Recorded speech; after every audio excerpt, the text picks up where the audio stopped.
নমস্কার বন্ধুরা, আমি রনি। আশা করি সবাই ভালো আছেন, সুস্থ আছেন। আবারও চলে এসেছি আপনাদের সামনে একটি নতুন ভিডিও নিয়ে।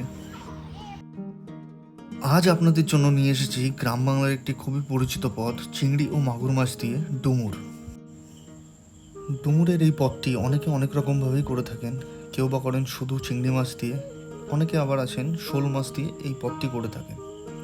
কিন্তু আমরা আজকে করতে চলেছি চিংড়ি ও মাগুর মাছ দিয়ে। গ্রাম বাংলায় এই গাছটি আগের মতো সেভাবে না দেখা গেলেও একটু খুঁজলে কিন্তু আপনি পেয়ে যেতে পারেন। ভাগ্যক্রমে আমাদের কাছে একটি গাছ ছিল এবং আমরা সেই গাছ থেকেই এই ডুমুরগুলি পেড়ে নিয়েছিলাম। চলুন দেখে আসা যাক আমরা কিভাবে এই ডুমুরের পদটি রান্না করি। বন্ধুরা, ডুমুরগুলি সংগ্রহ করে ঠিক এইভাবে কেটে জলের মধ্যে রাখতে হবে। চেষ্টা করবেন যাতে ডুমুরের বীজগুলি এভাবে আপনারা ফেলে দিতে পারেন। বন্ধুরা, ডুমুরের এই পদটি খেতে কিন্তু খুবই সুস্বাদু হয়ে থাকে। আমার বিশ্বাস আপনারা যদি একবার খান তাহলে অবশ্যই আপনাদের আরেকবার এটি বানাতে ইচ্ছা করবে। আমাদের শাকচন্য এও আজকে একটু হেল্প করছে, দেখি কিরাম হেল্প করছে। ওলিয়ে বাপ লিয়ে বাপ, এ তো হেল্প করছে বিশাল। হেল্পের উপর দিয়ে আবার হেল্প চলবে। আজকে ডুমুর ফাটাফাটি হবে, তাই তো?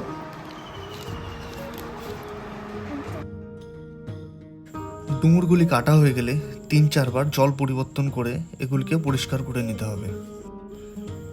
যতটা সম্ভব হাতের সাহায্যে এগুলিকে পরিষ্কার করবেন। অনেকবার জলে পরিষ্কার করার পর লক্ষ্য করতে পারবেন জলের রং পরিবর্তন হচ্ছে।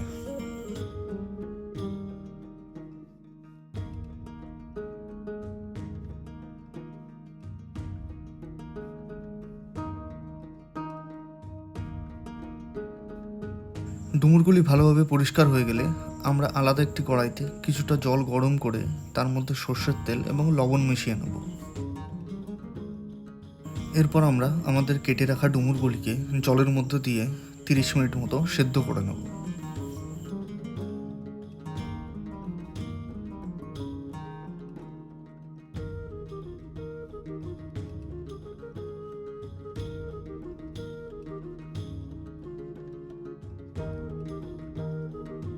বন্ধুগণ, এই ডুমুরের গায়ে কিন্তু অসংখ্য ছোট ছোট লোমের মতো কাঁটা থাকে।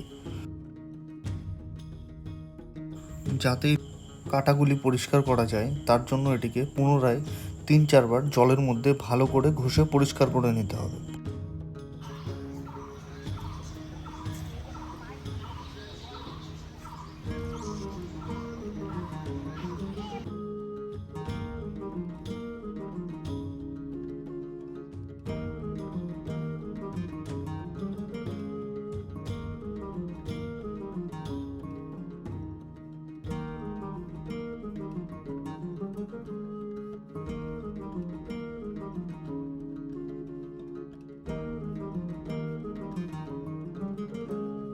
এরপর আমরা আলাদা একটি পাত্রে মাগুর মাছ এবং চিংড়ি মাছগুলোকে লবণ ও হলুদ মাখিয়ে ভালোভাবে ভেজে নেব।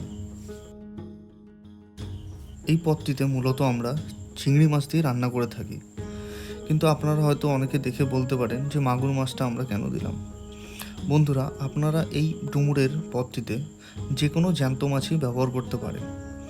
মাগুর মাছটা আমরাও আজকে প্রথম দিয়েছি, কিন্তু এর স্বাদটা এত অতুলনীয় হবে আমরা ভাবতে পারিনি। মূলত আমরা চিংড়ি মাছ অথবা শোল মাছ দিয়ে এটা বাড়িতে রান্না করে থাকি। আপনারাও কিন্তু চাইলে এই মাগুর মাছের পরিবর্তে শোল মাছ অথবা কই মাছও ব্যবহার করতে পারবেন।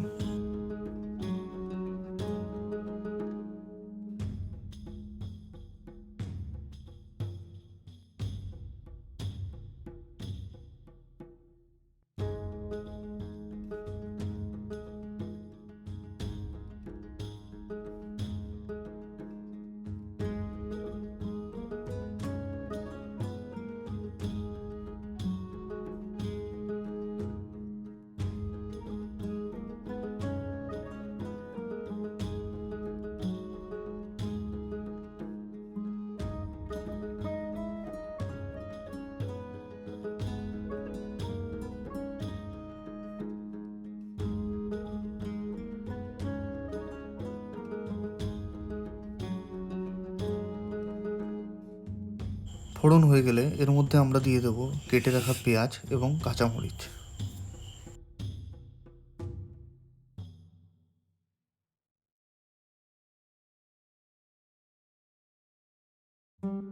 পেঁয়াজটি হালকা ভাজা হয়ে গেলে আমরা এবার যোগ করব আলু। আলুটি হালকা নেড়ে চেড়ে তারপরে আমরা যোগ করব পরিমাণ মতো হলুদ এবং স্বাদ অনুযায়ী লবণ।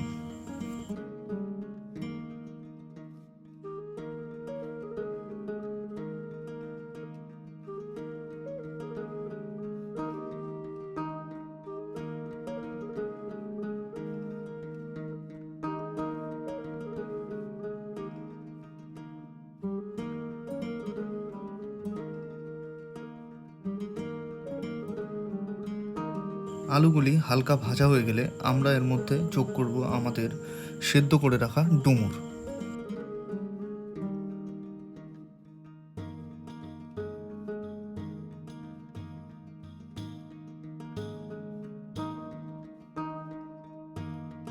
এরপর আমরা দিয়ে দেব আমাদের বেটে রাখা জিরে বাটা, আদা বাটা এবং শুকনো লঙ্কা বাটা এবং তার সাথে আমাদের ভেজে রাখা চিংড়ি মাছ।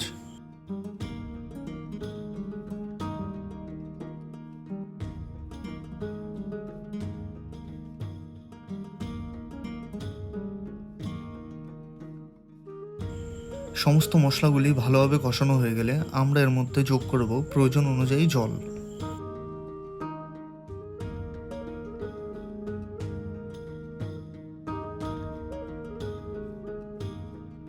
তরকারির জলটি ভালোভাবে ফুটে উঠলে আমরা এর মধ্যে দিয়ে দেবো আমাদের ভেজে রাখা মাগুর মাছ।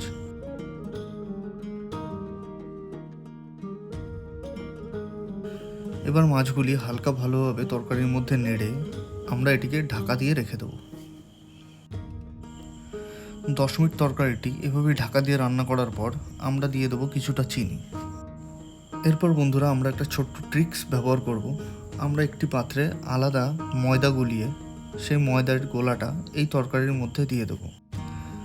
বন্ধুরা চাইলে আমরা 2-1টা আলু গলিয়ে তরকারিটাকে কিন্তু ঠিক করতে পারতাম, কিন্তু এই ময়দা গোলাটা দেওয়ার ফলে কি হবে, তরকারিটা খুব বেশি ঠিক হবে না, একটা মিডিয়াম পর্যায়ে থাকবে। অনেক সময় আলু গলার ফলে তরকারিটা একটু দই দই টাইপের হয়ে যায়, কিন্তু আপনারা যদি এই ময়দা গোলা বা আটা গোলা এই তরকারির মধ্যে দেন সেভাবে কিন্তু তরকারিটা খুব হার্ড হবে না। আশা করি আপনারা এই ট্রিকটা ফলো করতে পারেন। আমাদের এই তরকারিটা একদম শেষ পর্যায়ে চলে এসছে। নামানোর আগে আমরা এর মধ্যে যোগ করব কিছুটা ঘি এবং গরম মশলা। আশা করি বন্ধুরা আপনাদের এই রেসিপিটি ভালো লেগেছে। আমাদের ভিডিওটি যদি আপনাদের ভালো লেগে থাকে অবশ্যই ভিডিওটি শেয়ার করবেন এবং আমাদের চ্যানেলটিকে সাবস্ক্রাইব করতে ভুলবেন না। আজকের মতো এ পর্যন্তই, দেখা হচ্ছে আবার একটি পরের ভিডিওতে। সবাই ভালো থাকবেন, সুস্থ থাকবেন। বন্ধুরা খুবই স্বাদ হয়েছে ডুমুরে।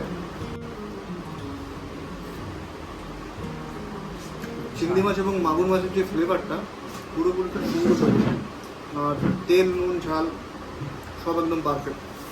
আমি সবাইকে বলবো রেসিপিটা করুন, আপনাদের খুব ভালো লাগবে, অসাধারণ।